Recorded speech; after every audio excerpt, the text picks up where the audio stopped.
myself Vikram Singh and I have secured rank 354 in the Civil Services 2019. Friends, मैं आज आपको Delhi knowledge track पर अपनी जीएस पेपर 4 की स्ट्रेटजी शेयर करूँगा। अब फ्रेंड्स, प्रीवियसली मेरे जीएस पेपर 4 में 122 मार्क्स आए हैं, तो उस पर्टिकुलरली उस लीगेसी से मैं अपने 2-3 एक्सपीरियंसेस मेरे क्या रहे वो आप लोगों के साथ शेयर करने जा रहा हूँ। First of all, GS paper 4 जो है वो स्पेसिफिक पेपर वो हमारी मेंटल मोरालिटी को चेक करता है। वो एडवर्स सिचुएशंस में how we deal with ethical dilemmas उनको इनहेरेंटली चेक करता है। अब फ्रेंड्स, आप लोगों को ऐसे सिलेबस का तो पता ही होगा, that is 50% that is based upon the human values morality and the last 50% that is based upon administrative ethics. So friends, first of all book sources क्या होने वाले हैं।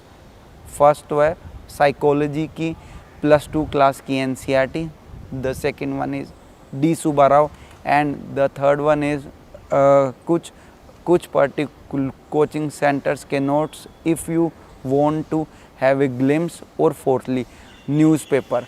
We have to rely more and more upon newspaper in GS paper 4 also. How? Yes, I'll speak now. We have to make a short notes of around 2 to 4 pages notes on each and every topic mentioned in the syllabus. Starting with the first topic is UPSC CSE is one of the most challenging preparation journeys और इसमें succeed करने के लिए आपको ज़रूरत है best educator, classes और test series की, इन शॉर्ट एक स्टडी पार्टनर की। अनअकैडमी हेल्प करेगा इस प्रेपरेशन जर्नी में इंडिया के टॉप एजुकेटर्स के साथ। अनअकैडमी पर जीएस और ऑप्शनल के हाई क्वालिटी क्लासेस और डाउट क्लियरिंग सेशंस अवेलेबल हैं। और इतना ही नहीं, अगर आप अनअकैडमी सब्सक्रिप्शन लेते हैं तो आप एक्सेस कर सकते हैं सारे बैचेस, कोर्सेज, टेस्ट सीरीज और साथ ही साथ dedicated interview preparation. Unacademy subscription लेने के लिए ऐप स्टोर से अनअकैडमी ऐप को डाउनलोड कीजिए और उसके बाद डिस्क्रिप्शन में दिए लिंक पे क्लिक करिए।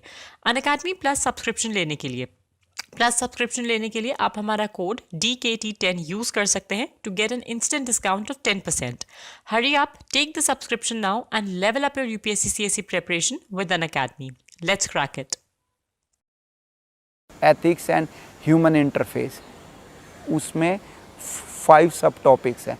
तो हर सब टॉपिक पर हमें 2 से 4 पेजेस के नोट्स रेडी करने हैं और जिस वक्त आप वो नोट्स बनाएंगे तो उस वक्त आप अलग अलग ये एनसीईआरटी, ये डी सुब्बाराव या फिर आप लेक्सिकन को भी रेफ़र कर सकते हैं या फिर किसी भी कोचिंग इंस्टीट्यूट के नोट्स को रेफ़र किया जा सकता है। फिर उसके बाद आता है इम्पोर्टेंट सेगमेंट। उसी पर्टिकुलर सब टॉपिक के लिए वो आपको अपने एग्ज़ाम्पल्स को जनरेट करना है और वो आपके अपने एग्ज़ाम्पल्स वो कहाँ से आपको डेवलप होंगे, वो न्यूज़पेपर पढ़ने से डेवलप होंगे। मैं आपके साथ एक छोटा सा एग्जांपल शेयर करता हूँ। फॉर एग्जांपल 2017-18 में DMRC से रिलेटेड एक न्यूज़ आई थी कि the employees of DMRC they have the punctuality ratio of 99.96%। सो इस न्यूज़ आइटम को we would be writing in GS paper 4 के सब topic of integrity. In integrity we have 3 different types of integrity. The first one is professional integrity. तो professional integrity का ये एक example होगा कि the employees are so much punctual for their job. अब friends, फिर उसके बाद ऐसे ही आप पूरे सिलेबस के आप अपने notes, handwritten notes ready कर लेंगे। फिर उसके बाद आ जाता है स्टेज 2। स्टेज 2 के अंदर इन नोट्स को रेडी करने के बाद we have to cultivate the art of making small figures, flow charts, diagram. Yes, in GS paper 4, GS paper 4 is considered relatively as more subjective paper, philosophical paper. लेकिन अगर इसमें भी हम लोग रैशनैलिटी ऑब्जेक्टिविटी के साथ कोई भी अगर फिगर डायग्राम, फ्लो चार्ट वगैरह बना पाएंगे तो we would be easily able to convey our particular ideas with the examiner, और इससे आपको काफ़ी फ़ायदा होगा फ्रेंड्स। और फिर आती है थर्ड स्टेप। मेरा पर्सनल एक्सपीरियंस क्या रहा कि जीएस पेपर 4 में अच्छे मार्क्स लेके आने के लिए हमें मोरल फिलोसफर्स के और ये जो हमारे सोशल लीडर्स होगी, फॉर एग्जांपल स्वामी विवेकानंद, इनके कोट्स को बहुत अच्छे से याद करना होगा। हमें इनके होलिस्टिक, मतलब मैं ये नहीं कहूँगा कि आपको काफ़ी सारे फिलोसफर्स के कोट्स याद करने हैं, आप अपने फेवरेट 1 या 2 फिलोसफर्स या फिर टीम लीडर्स या फिर सोशल वर्कर्स, इन तरह से पॉलिटिकल फिगर्स, इनके आप कोट्स याद कर लीजिए, and that will help you in securing good marks, not in GS paper 4 but also in ऐसे पेपर। ठीक है। और एक यहाँ पे छोटी सी ट्रिक है। यहाँ पे ट्रिक ये है कि जब भी आप कोई भी आप अपना जीएस पेपर 4 का वो स्टैटिक आंसर्स लिख रहे हो, ठीक है, I am not talking about case studies, जब भी आप जीएस पेपर 4 के आंसर लिख रहे हो तो आंसर लिखते हुए अगर आपको आपके फेवरेट रोल मॉडल का या फिर फिलोसोफर का कोई भी कोट याद आता है तो एक आप उसको बॉक्स के अंदर डाल सकते हैं, और फिर उसके बाद उस कोट को लिखने के बाद you can write that this particular quote refers to the above question and it also justifies my viewpoint। तो एक तरीके से जो ये लीडर्स का, फिलोसफर्स का कोटेशंस होते हैं, that use to justify what you are writing in your answer, and hence it will help you because आपके आंसर की क्रेडिबिलिटी इंक्रीज हो जाएगी।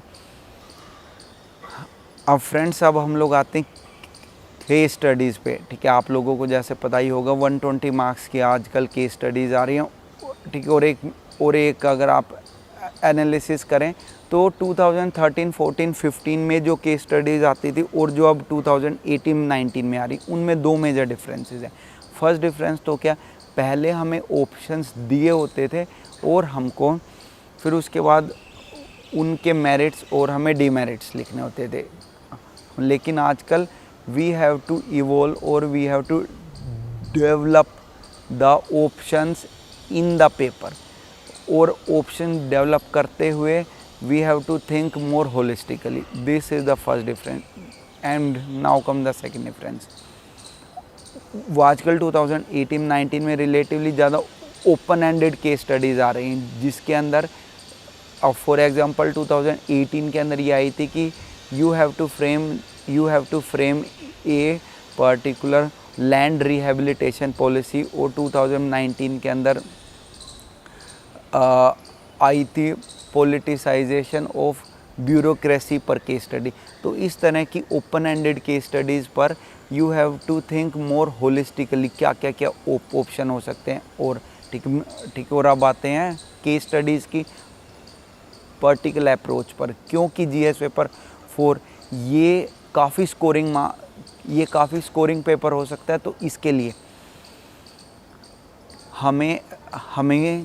हमें जीएस पेपर 4 की केस स्टडीज़ के लिए हमें फ़िलोसफिकल आस्पेक्ट को छोड़ते हुए सिर्फ लीगल आस्पेक्ट, जो हमारे देश के लॉज एज वेल एज जो हमारी कॉन्स्टिट्यूशनल मोरालिटी हमको अलाउ करती है, हमें उसी कंटेक्स्ट में सोचना है और हमें उसी कंटेक्स्ट में अपने आंसर को लिखना है। हमें फ़िलोसफिकल ऑप्शन जितना हो सके उनसे हमें बचना होगा। बिकॉज़ अब मेरी एक बार एक प्रोफेसर के साथ बात हो रही थी, and he told me that the UPSC persons use to find that कि इस एक पर्टिकुलर केस स्टडी में how much official acumen you are showing. ठीक है, and what is meaning of this official acumen means कि अगर आपको वहाँ पर आईएएस ऑफिसर बन के वहाँ पर कोई फ़ैसला लेना हो तो आप किस वे में, क्या आपका थॉट प्रोसेस होगा, क्या आप रैशनैलिटी, कितनी मिक्स ऑफ ऑब्जेक्टिविटी, रैशनैलिटी और इमोशंस को आप यूज़ करेंगे और किस तरीके से आप परसुएशन टूल्स को यूज़ करेंगे। तो वो ही सेम टेक्निक हमें केस स्टडीज़ को सोल्व करते हुए भी शो करनी है। And with respect to case study friends, क्या होता है, हर एक student, most of the students case studies को सेम ही लेवल की लिखते हैं। They start with the facts of the case study, then comes the stakeholder, then comes the various options, and he or she ends the case study.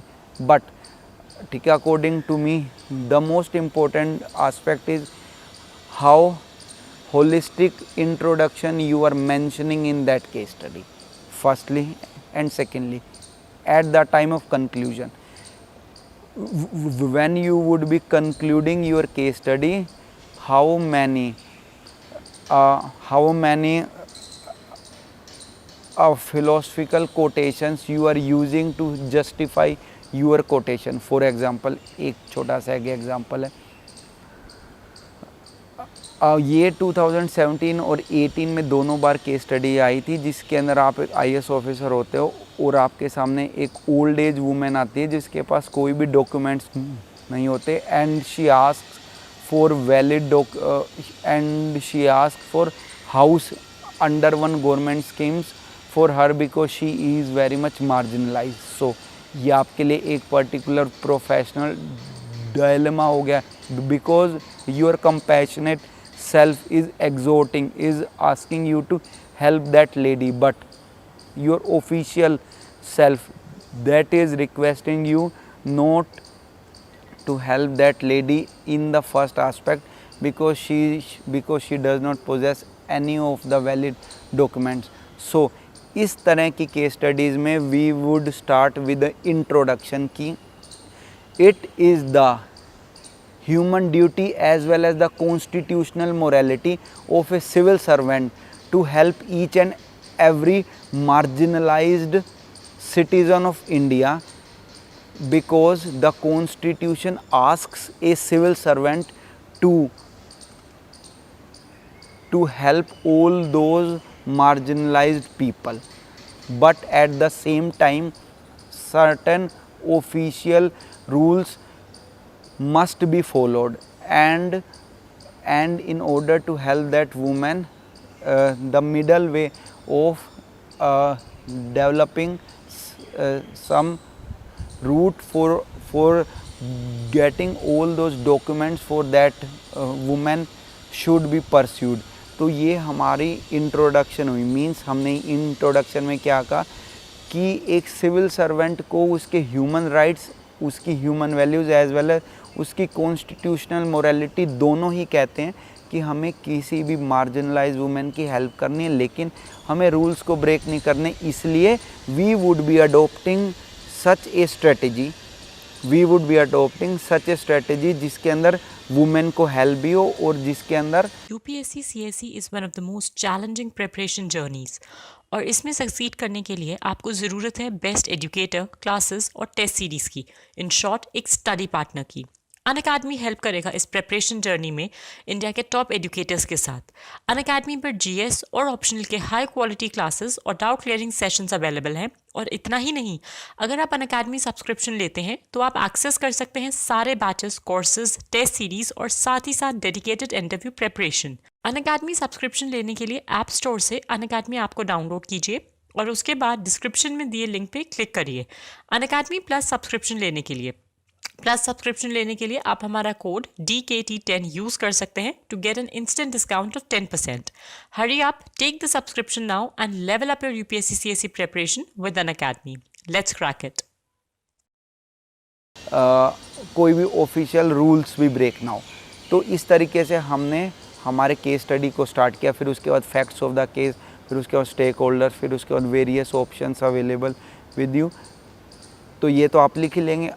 अब आते हैं major बात conclusion की, बिकॉज फ्रेंड्स आपको एक ये बात याद रखनी है कि ना, क्योंकि वो एग्ज़ामिनर आपको कंक्लूजन के टाइम पर ही आपका कंक्लूजन पढ़ के ही वो आपको मार्क्स देने वाला है। तो जो भी आपके पास आपका बेस्ट राइटिंग पार्ट है, जो भी आपके पास बेस्ट फैक्ट है या फिर कोई भी कोटेशंस है आपके स्टैंड को जस्टिफाई करने के लिए, वो आप लास्ट में लिखेंगे, कंक्लूजन में लिखेंगे। For example we would be writing here की the core philosophy of Vedanta bracket में Swami Vivekananda as well as Mahatma Gandhi was that कि